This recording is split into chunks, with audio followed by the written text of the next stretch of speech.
मुंबई गोवा महामार्गावरील महाडजवळील सावित्री नदीवरील ब्रिटिशकालीन पूल वाहून गेल्यानं या दुर्घटनेत 22 पेक्षा जास्त लोक गायब झाल्याचं वृत्त आहे। याच नदीत एसटी महामंडळाच्या 2 बसेस आणि 7 खासगी वाहनं वाहून गेली। जेव्हा पूल तुटला तेव्हा मुंबई गुहागर ही बस घेऊन जाणारे ड्रायव्हर सुरेश जाधव आणि कंडक्टर संजय केदार हे जात होते। ही गाडी पुलाच्या काही दूर अंतरावर असताना एका व्यक्तीने माहिती दिली आणि ते सावध झाले।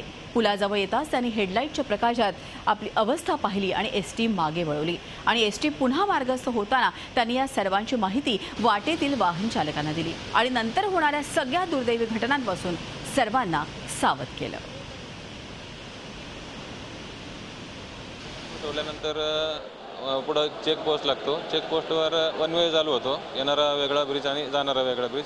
तिथे आल्यानंतर समोर गाडीवाला होता एक, तो अचानक ब्रेक करून थांबला म्हणून मी ब्रिजच्या तोंडाजवळ गेलो। म्हणजे त्याला त्याच्या 10-15 फुटाचं अंतर असेल तेवढं गेलो आणि त्यांनी गाडी लगेच फिरवली आणि बोलला ब्रिज तुटला आहे। मग आम्ही लाईटीत बघितलं की ब्रिज तुटला आहे। आम्ही लगेच गाडी रिवर्स पाठीमागे घेतली, अंधार असल्यामुळे वाकाला सांगितले, बोललं की पाठीमागे बघा, गाडी येते पाठीमागून, आपण रिवर्स गाडी घेऊया आणि पाठीमागे जाऊया।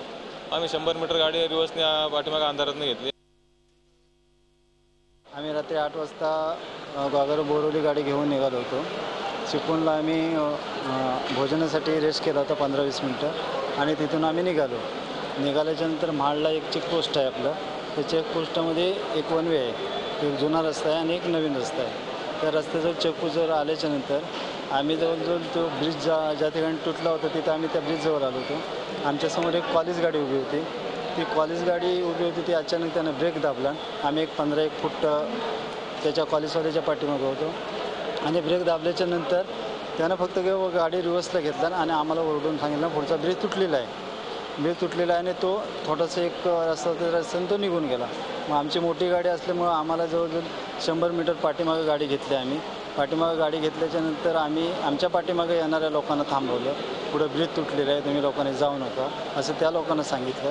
आम्ही आमच्या मोबाईलवरनं आमच्या पाठीमागे जेवढे संपर्कातले लोक होते आमचे एसटीवाले, त्या लोकांना आम्ही फोन करून सांगितलं आणि सांगितल्यानंतर बाकीच्या लोकांना आम्ही थांबवल्याच्यानंतर पोलीसची व्हॅन आली, पोलीस लोक आल्याच्यानंतर आम्ही त्यांना सांगितलं असं पुढं ब्रिज तुटलेलं आहे, तेव्हा तुम्ही गाड उभे करा आणि कोणालाही पुढे जाऊन देऊ नका। झी 24 तास रहा एक पाऊल पुढे।